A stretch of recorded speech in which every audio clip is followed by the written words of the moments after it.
versus VFM. Yeah, and it's only day one of this World Championship. It's only the first group, but we already have such an intense deciding match. I did not expect myself to say deciding match so soon, but here we are at this pivotal moment between EVOS SG, who are temporarily on the back foot because the only way out is to win this series by hook or by crook. And VFM, if they win, they're through. Oh, whoa, that's a little bit too hasty of the side of Tiny, but of course, being a matcha, you could do as you please. Just slowly proxying the wave, and now Potato just dishing so much damage that Tiny is now left with only 50%, but you know, you could always just regenerate HP up as a matcha. Yep, back to 100% we go. Yep, that is Marsha, the lady with the power of the beast. She's going to unleash that, and we've seen RQ in the very first game itself today. They were the one who brought this Marsha. They were the one who showcased how Marsha can get such a big gold lead. But they did run the wooden mask instead of your traditional boots. So slightly different playstyle coming out from VFM. But we talk about how VFM, they are so good at creating space for objectives. Even against RRQ, sure they lose members, sure they give out Lucky, they give out one tower. But in that particular game, they secured all the turtles and all the lore, and it's something really impressive that you just cannot overlook. That's right, and now we're seeing some challenges coming in the bottom side. Tiny dropping out low, forced the flicker out, but somehow walks out unscathed, only with a slither of health left.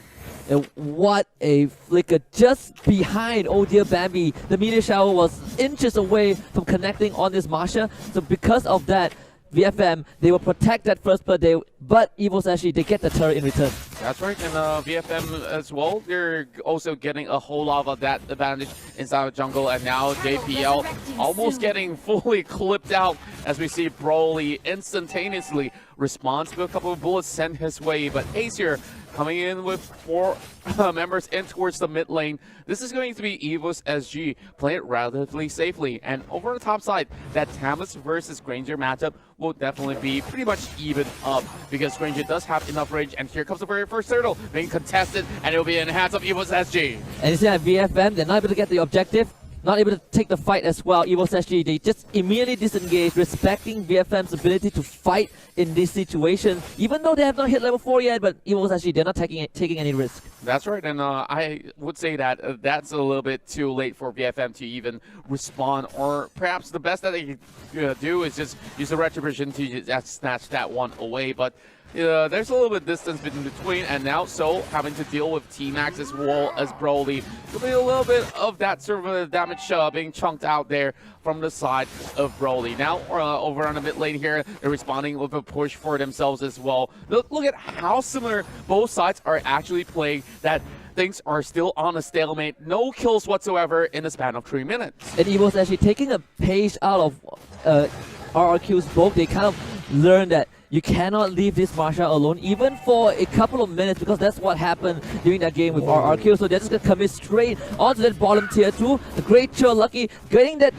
way of the Dragon off, but not able to follow it up. And it's now T trying to turn it around the wall, actually keeping Zhao Piao alive. That is pretty too close to comfort here. Well, I'm even fumbling on my words on that because I don't really know how to respond. Like, it could have been either side to actually pick up that first blood right there. But T-Max as well as Hyde, we see great rotations coming from the side of VFM. But there's going to be a little bit of that setup coming from EVOS SG because the next turtle will be spawning over our lower side of the river. And they're pretty much on their way, while Tamus is having some great free push over on the top side. Oh, Lucky, not really sure if that is the kick that he was looking for, but he did manage to send this Grog far away from the rest of his team. And I like what EVOS SG is trying to do.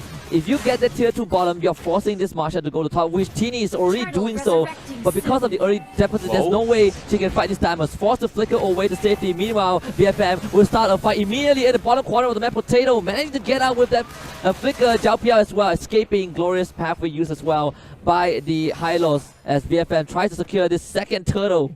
Great natural push coming in from the bottom side as well. They managed to secure the very first tower over the top, and now we're looking at Zhao PL enacting a lot of all that pressure as a Grok. This is how every team should be playing a Grok, so offensively to keep enemies at bay. Now we're looking at a little bit of that goal lead headed over to the side of EVOS, and now they're already bringing the help down low for the side of the turtle. And great wall charge over on T-Max to force that flicker away, and Look at Hive. He's getting chunked up by the mid-air over. That will be first blood for the Valor as Lucky stranded in between. And Zhao PL, the next one to fall. And same goes to the Chow that's caught right off. And look at that.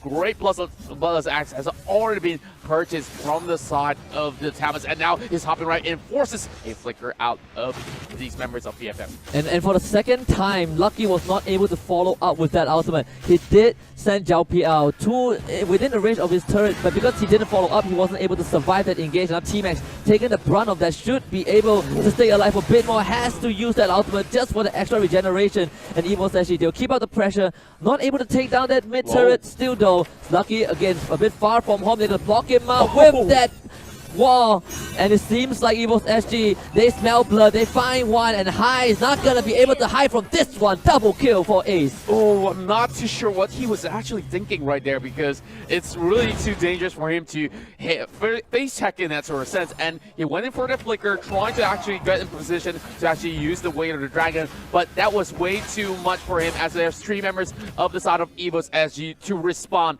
And looking at that, T-Max can only hold on for so long. Righteous Pathway being used into effect, and lucky enough, they did stall a little bit of time. Look at the goal path right here, as EVOS Esports are looking to extend it to a 5K goal lead. And coming into this, we expected VFM to be the one to start the fight, and they kind of did at the Turtle Pit, but never happened because EVOS SG didn't want to give it to them. And now EVOS SG, they recognize their advantage, they identify those opportunities. They are now on the aggressors, and Lucky's Cho not being able to get that effectiveness that he wants. That's right. A lot of all these huge items have been purchased. We've seen the Bloodless Axe, Athena Shield, and a whole lot of all these stuff like Endless Battle as well. So I'm looking at EVOS Esports here, having a great power spike, and now look at the damage coming out from the side of Oh Dear Bambi, taking over on the side of T-Max. I know to bring it down, but they will have to give up this tower in the mid lane. This is just smart play from EVOS SG. They don't take fights. They just want the objectives.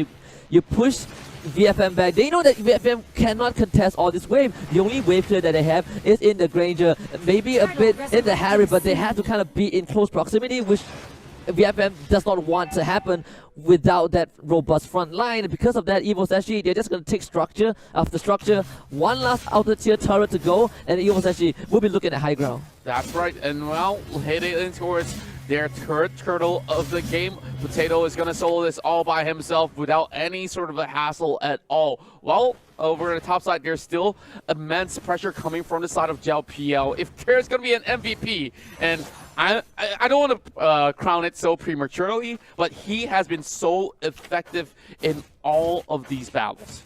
And meanwhile, Teeny is trying his best to go for those split push, but So will find him. And this, the 1v1 that we call it legendary in the previous broadcast. Teeny not wanting to fight this, but So is not going to let him go. Well, Backup does arrive. Well, I think it's really pointless to actually chase over Masha at this point of time, because she's got that movement speed. She's got so many layers of health. So if you were to actually take down one Masha, it will take about 3 members at the very least. Yeah, Wild Power just gives her that so much more mobility, and as long as you push the Masha away from resources, that is as equivalent to killing her, because she will be ineffective. And again, they do find a hideout. The Deadly Sonata does come out, and look at Zhao Piao, the guy that says creating a lot of space. He gets kicked back way of the dragon. Lucky though, not able to convert that into anything, and he ends up losing his life. And EVOS actually, they'll claim another one, and they might be able to set up for Lord. That was definitely a perfect macro play, because you talk about the setup here. They're going to create one more before going in for the Lord. Meteor shower from the Oh Dear Bambi to secure a kill. Flicker being popped from the side of Soul as well. Now we see all 4 members on the top side. They want to secure that tower, and perhaps they might just be able to break it open before even Lord spawns up. Yeah, VFM falling apart, and this is not the same VFM that we saw this morning, that we saw in the previous 2 series. In this deciding game, as fatigued as both teams are, it seems like EVOS SG are the more composed one, and Lucky goes for another face check. Not able to be killed off just yet, but Seems like she's playing with fire at this point, and Ace and Jalpia would just push him back. Now back up is here, the potato is there, and he will finish the job.